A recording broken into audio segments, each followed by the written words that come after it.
Colts News, Channel 78.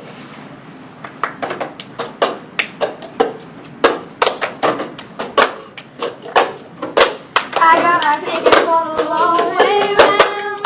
One of the prettiest of views. It's got mountains, it's got rivers, it's got sights to give you shivers. Oh, it sure will be prettier with you when I'm gone. When I'm gone, you're gonna miss me when I'm gone. You're gonna miss me when I walk. You're gonna miss me when I talk. Oh, you're sure gonna miss me when I'm gone. It's Monday, March 4, 2013. Hi, I'm Amy. And I'm Monique. Welcome to Colts Student News. Thanks for joining us. All 7th graders, your first STAR test will be happening tomorrow. It's the STAR writing test, and here with more info on doing your best on the test is Miss Walker. Take it away, Miss Walker. Hi guys, your big writing test is coming up, and I just wanted to give you a few pointers on how to do great. One thing I'd encourage you to do is be organized. Make sure you have 5 paragraphs, that all of those paragraphs have great transitions and topic sentences. Figure out what they want you to write about. Is it persuasive? Is it narrative? Is it summary? Is it response to lit? And then make a great thesis. If you have a great thesis and you follow that thesis throughout all your paragraphs, you'll do great on this. Good luck, guys. We're excited for you. Okay, thank you for that, Miss Walker. You can do your best on the test, Colts. It's time to show what you know. 7th graders, remind yourself to wear comfy tennis shoes or running shoes on Tuesday because before you take the test, our PE department will have some physical games for you to do to get your brain working. Then after that, you can wind down and catch your breath and watch Colts News. After Colts News, you'll take your STAR writing test. If you finish early, you'll be required to read a good book. Please remember to bring one. And there will be no cell phones, iPods, MP3 players, or anything that will be allowed touched while taking the test in the classroom. And tomorrow, all 8th graders will have first lunch and all 7th graders will have second lunch. Let's repeat that. All 8th graders will have first lunch and all 7th graders will have second. Why? Why? Because it's the 7th graders will be taking the STAR writing test and they get all the time they need to do their best. It's registration time. It's time for the 7th graders to register for next year. Your 5th period teacher has the registration packet. The packets are due today. For all 8th graders, you already may have registered for 9th grade classes with the high school. You will be allowed to high school you will be going to next year. But did you know that you can plan out your 10th, 11th, and 12th grade classes online in your very own customized file that you can use anytime, day or night? And with that info, you can also get free college info, career, and scholarship info. Here's how. Go to our school's website, click on the Career Cruising logo, and follow the instructions. Or go see Mr. Mack in room E214 Career Tech Lab before school or throughout the day to get it done. Attention all 8th graders. The Panoramic Picture Day will be next Tuesday, March 12th at 8:45 in the morning. The best way for this to go smoothly is to please follow all directions and from the photographer and teachers. Maybe you can just maybe you can do a Harlem Shake out there for Colts News before you come back into class. We'll have to see. We have an award to tell you about. It's about one of our students here at River Heights. Congratulations goes out to Angelica Vasquez. Woo! She is representing our school in Southern California Junior High Honor Choir. She passed a difficult audition and made it. We are proud of you. Hey, sit up straight and pay attention because the Colts News will be right back after these messages. I'm too weak, too slow, too big. I ate too much for breakfast. Got a headache. It's raining. My dog is sick. I can't right now. I'm not inspired. It makes me smell bad. I'm allergic to stuff. I'm fat. I'm thin. It's too hot. I'm not right. I've got shin splints, headache. I'm distracted. I'm exerting myself too much. I'd love to really, but I can't. I just can't. My favorite show is on. I got a case of the Mondays, the Tuesdays, the Wednesdays. I don't want to do this. I'm gonna do something else. After New Year's, next week, might make a mistake. I got homework. I feel bloated. I have gas. I got a hot date. My coach hates me. Mom won't let me. I bruise easily. It's too dark. It's too cold. My blister hurts. This is dangerous.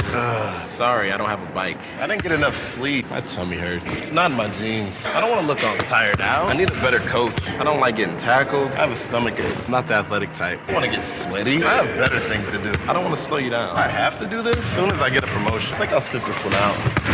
And my feet hurt.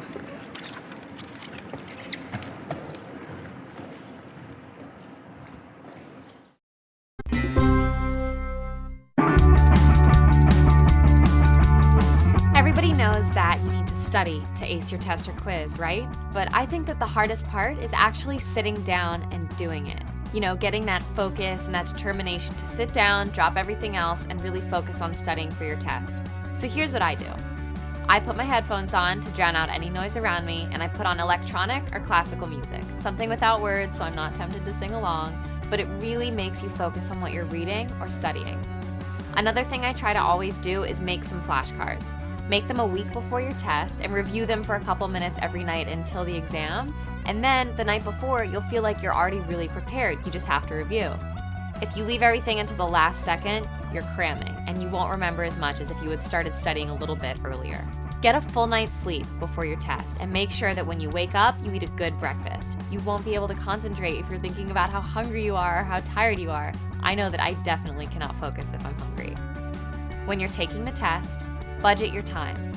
If you know that you're really good at multiple choice, do the multiple choice, but leave plenty of time for the areas where you need more help, like the essay, for instance. You want to maybe make an outline, have time to think things through, and write a great essay. Follow those tips and you'll get yourself an A. This year's drought in Texas is so severe that entire lakes in the Lone Star State are drying up. Boats have been left high and dry at Lake Travis and Lake Benbrook. At O.C. Fisher Reservoir, once 5,400 acres, the last remaining drops turned red as the lake vanished this summer. And the receding waters of Lake Nacogdoches revealed a lost piece of the Space Shuttle Columbia. Drought or not, lakes across the world are at risk, including Lake Mead, which was created by the Hoover Dam less than 80 years ago, but has been losing water, so much that you can now see a bathtub ring above the dam. Tulare Lake in California was once the largest freshwater lake west of the Mississippi. Now it's gone, thanks to irrigation projects in the late 19th century. California's Owens Lake has practically disappeared to quench LA's drinking water needs, and Mono Lake has shrunk too. The most famous dying lake is probably Russia's Aral Sea, which was once among the largest in the world, but is down to a tenth its old size, thanks to a disastrous Soviet dam project that littered the lakebed with shipwrecks from the sea's once thriving fishing fleet. Not that it necessarily takes humans for lakes to shrink. There's some evidence that Lake Victoria in Africa once dried up in a massive drought 16,000 years ago.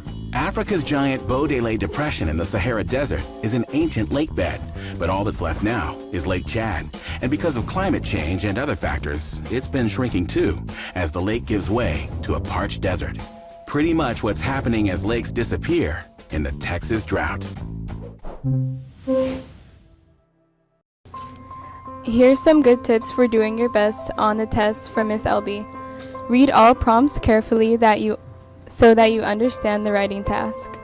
Tips for narrative. You must develop a plot with a beginning, middle, and end. Your story must also include characters and setting. To make your story interesting, you should include action, descriptive details, and dialogue. Tips for persuasive. You must state your position on the topic, describe your key points, and support your position.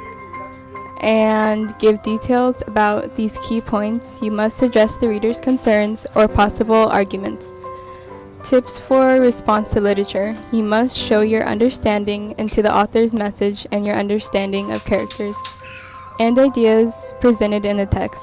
Explain your interpretations of the messages. Tips for summary. You must also state the main idea, identify the most important details, and identify any underlying meaning of text. This must be written in your own words. And Colts news is back. Have you seen the volleyball nets on the blacktop? Thinking of jumping over them to impress your friends or that special someone? Well, don't, because of these reasons. 1. You could fall and look really stupid. 2, you could fall and get really seriously hurt. And 3, you'll be viewed on the school's many video cameras and get consequences like after-school detention, Saturday school, and even suspended. Wow. So make sure, Colts, you don't do that. And if you see someone going to jump over them, you should warn them not to. Boys soccer practice will be happening on Monday. It will be happening right after school. Well, attention 8th grade girls. We have free tennis lessons. Free? Yes, that's right. Where It's at Eleanor Roosevelt High School tennis courts. When? Every Wednesday from 3:30 p.m. through 5 p.m.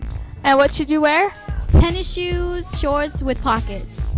And make sure, Colts, bring your water bottle and rackets. Show up on Wednesday at the Eleanor Roosevelt High School courts. Just try it out. Ask Mr. Potts for details in room E213. Well, that's it for today, Colts. Hope everyone has a good day.